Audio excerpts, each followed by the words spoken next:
Ada apa namanya? Ada pos-posnya. Sabar kecil dulu. Kalau itu lulus, ya. Jadi gini.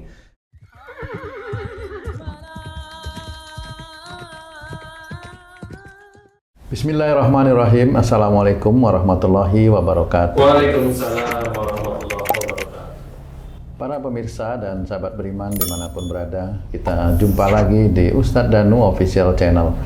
Semoga kita selalu dalam lindungan Allah Subhanahu wa Ta'ala. Amin ya rabbal alamin. Di video kali ini kita akan ngaji lagi bersama guru kita semua, Pak Ustadz Danu. Assalamualaikum Pak Ustadz. Waalaikumsalam warahmatullahi wabarakatuh. Amin ya rabbal alamin. Dan saya juga ditemani oleh sahabat saya, Bang J. Bang J sehat? Alhamdulillah. Alhamdulillahirrahmanirrahim. Sahabat beriman dimanapun berada, kita ini kan sebagai seorang muslim ya, selalu mendapat ujian dari Allah ya Ji. Bukan orang muslim aja sebenarnya sih, diuji semua. Biar aja lah itu, kita dulu lah gitu. Dan kadang-kadang itu kok, apa namanya, susah ya menerima ujian itu. Iya. Nggak sabar gitu loh ya. Nurutin emosi gitu. Nggak usah jauh-jauh gitu. Diuji sama istri, sama anak, itu aja sudah luar biasa. Pak Ustadz, gimana ya caranya supaya saya lah atau Bang J mau nggak? Oke, Bang J juga mau nih Pak Ustadz. Kalau diuji itu bisa sabar gitu. Sabar itu diem nggak ya Ji? Bukan ya? Sabar tuh yang gimana gitu? Oke. Okay. Kita dengerin penjelasan guru kita Pak Ustadz Danu. Mohon penjelasan Pak Ustadz. Bismillahirrahmanirrahim. Assalamualaikum warahmatullahi wabarakatuh. Waalaikumsalam warahmatullahi wabarakatuh. Amin ya rabbal alamin. Memang untuk menjadi insan yang sabar, hamba Allah yang sabar, umatnya Rasulullah yang sabar itu memang sulit. Ya.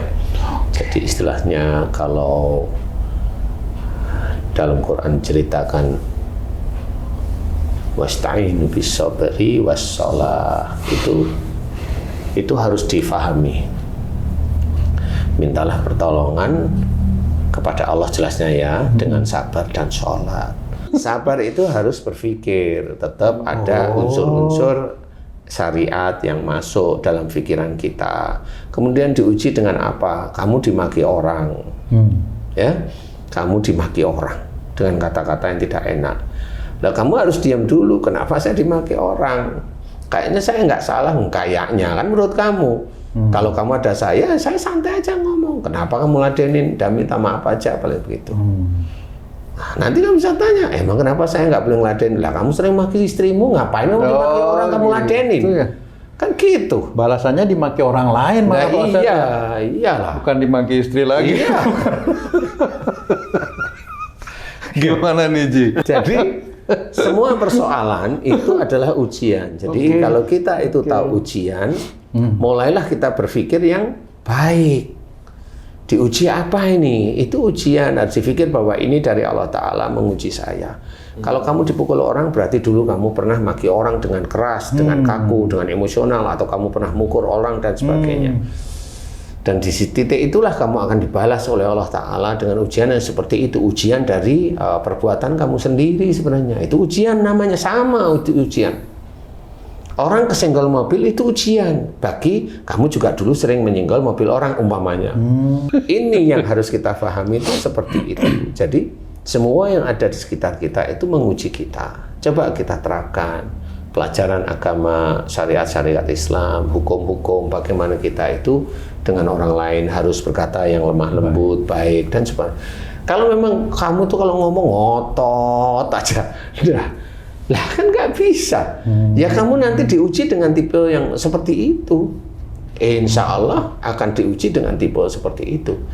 Memang kalau kamu itu nggak diuji dengan orang sekitarmu, karena kamu ngotot, merasa benar, merasa menang dan sebagainya, kamu diuji dengan penyakit yang kamu hasilkan dari ngototnya kamu, kan gitu. Kalau ingin menang terus kan penyakitnya bisa aja nanti jantung bengkak atau bagaimana, macam-macam Allah mau memberikan. Karena ngotot terus, maunya menang, maunya benar, maunya menang. Iya sih benar, tapi kan nggak terus dibanggain jadi suatu kebanggaan, kan enggak. Yang namanya kebenaran kan dari Allah Ta'ala, bukan dari nafsu kita, kan seperti itu.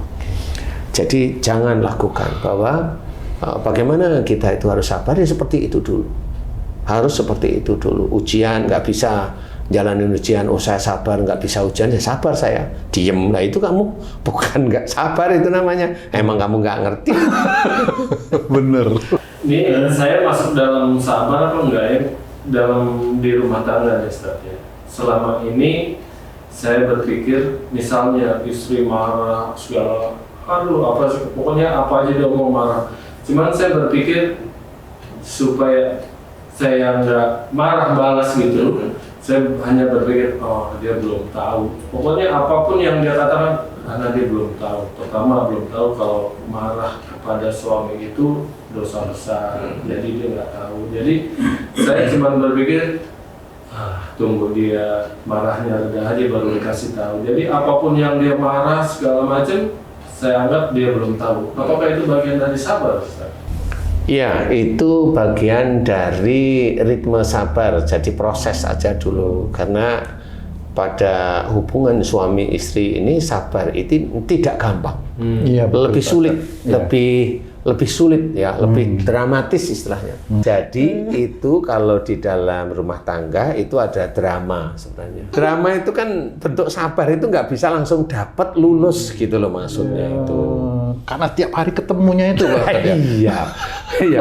Apalagi kalau Haji udah jengkelin, udah nyebelin, udah jarang mandi lagi gitu. Jadi kan banyak faktor. Jadi itulah drama ya. Oh iya. Itu iya, drama. iya, iya, Jadi iya. untuk mendapatkan kesabaran ini ada apa namanya? Ada pos-posnya. Sabar kecil, sabar kecil, sabar kecil dulu. Kalau itu lulus, ya. Jadi gini. Kalau Haji pada waktu itu bilang, oh dia enggak tahu, ya nggak apa-apa. Jadi itu boleh. Nah itu nanti hal-hal sesuatu yang menjadikan istri itu melakukan suatu kesalahan, ya Haji boleh memberi nasihat dengan sabar. Itu boleh memberi nasihat dengan sabar seperti tadi. Sabar itu bukan dengan Mbok kamu jangan itu. Oh, dia menang nanti. Pelan namanya itu. Nah, ya, itu pelan. Lembek. Jangan. Sulit ya sabar Pak Ustadz. Lah, memang sudah kamu itu ngerti yang begitu sabar itu sulit, masih ada doa berikan saya menjadi orang yang sabar. Ya, tahu begitu. Lah, sulit banget ya. Sabar itu Sulit tidak hanya ya. cuma berdoa aja. Itu sebenarnya dikasih ujian oleh Allah Ta'ala, ya harus diselesaikan. Nah, orang yang mau bisa menyelesaikan masalah dengan tenang, dengan ada di jalan Allah, di dalam syariat Islam, nah itulah orang yang sabar. Itu begitu. Kita harus memahami. Belajar sabar itu seperti itu. Terus menerus. Hingga pada saat lulus, nanti Allah memberikan hidayah lagi. Nanti ada masalah lagi, lulus lagi, Allah memberikan hidayah. Oh nggak lulus, ya normal, nanti diuji lagi yang mirip seperti itu. Alhamdulillah lulus. Ya begitulah cara Allah itu memberikan rahmatnya pada hamba-hambanya jika dia itu bisa menyelesaikan masalah itu dengan kesabarannya. Dan sholat, nah jangan lupa sholat. Sholat itu memang sudah wajib kita kerjakan. Jangan tinggalkan sholat 5 waktu. Jangan tinggalkan kebajikan-kebajikan yang bisa kita lakukan setiap saatnya. Lakukan terus-menerus, lakukan terus-menerus. Karena Allah, mintalah pertolongan kepada Allah Ta'ala dengan sabar dan sholat. Sabar itu, minta pertolongan kepada Allah itu berarti hukum-hukum Allah itu ada. Jadi tidak hanya cuma begini. Hukum-hukum Allah itu kita pergunakan. Nah itu minta pertolongan kepada Allah Ta'ala.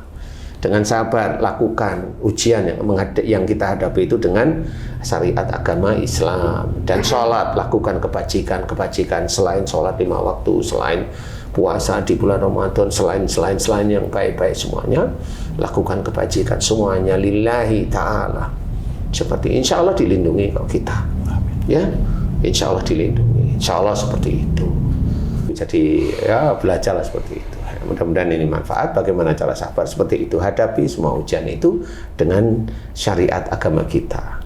Ya, ada banyak hal yang harus kita hadapi dan kita belajar sabar. Tetap seperti saya sendiri juga masih belajar bagaimana mengendalikan diri, bagaimana menghadapi orang-orang yang memang orang itu dia jengkelin tapi ya nggak tahu, ada yang jengkelin tapi dia pinter, ada yang dia keminter melalui omongan, ya macam-macam lah.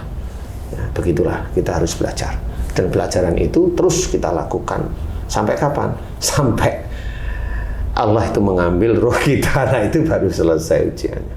Mudah-mudahan manfaat. Wallahu a'lam. Amin. Alhamdulillah, terima kasih banyak Pak Ustadz penjelasannya. Sahabat beriman dimanapun berada, terima kasih atas perhatiannya ya. Sampai jumpa di video kami yang lain. Wassalamualaikum warahmatullahi wabarakatuh. Waalaikumsalam warahmatullahi wabarakatuh. Alhamdulillah.